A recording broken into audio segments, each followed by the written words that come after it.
Welcome to the Balanced Body Rehabilitation Series. Today we're going to be focusing on exercises to combat a syndrome that we know of called layer syndrome. My name is Christine Romani-Ruby and I'm a physical therapist here at PHI Pilates Studio in Pittsburgh, Pennsylvania.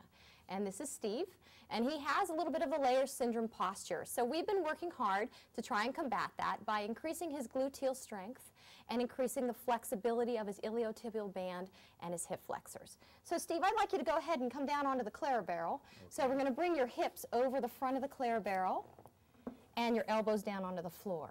Okay, so this exercise is quite challenging. We're going to try to get him to use his glutes to lift his legs instead of his hamstrings. What happens in layer syndrome is the pelvis shifts forward and then the hip joint is actually in an anterior position, so that femoral head is pushing forward, and we need to avoid that, okay? So what we're going to try to do is get him to use his gluteus maximus more, because when he uses the hamstring instead of the gluteus maximus, he causes a forward glide of that femoral head.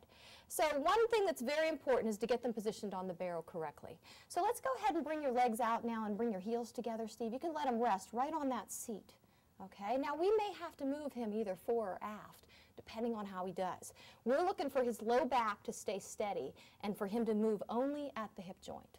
Okay, so Steve, first thing, you're going to tighten the front of the thigh so the legs are nice and straight, like you're lifting your kneecaps up like you were wearing a skirt or the bottom of your shorts were lifting. Now you're going to inhale as you reach those legs up and away to wherever you feel comfortable. Good, and then exhale as you come down. And I think he hit the right spot on the barrel because he's doing great. So we're going to inhale as you reach up and away, and exhale as you come down. So we're watching in the low back area. And we're saying, let's keep that low back area really still. Let's move just from this joint, and let's use our glutes. So now if you go ahead and go into that Pilates V, Steve, try to bring your heels together. Try to zip and wrap those legs together. That's it, and the front of the thigh tight. Good, so we're going to inhale and reach up and away, and exhale down. And you can see that Steve has some limitation because he's not able to come real high yet. And don't strain, because when he goes too high, we start to lose his low back.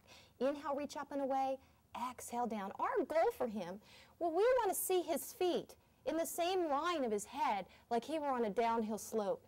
So it may take some time because we have to build the balance between the front of the body and the back of the body.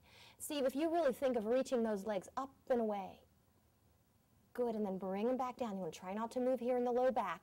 2 more to go. Inhale, reach up and away, and then exhale as you come back down. And last time, reach up and away, and exhale and come back down. And you'll be surprised how many people really have a hard time doing this exercise.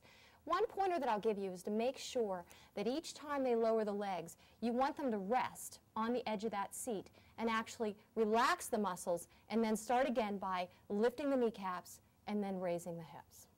Thank you very much for joining us today, and I hope to see you for our next series.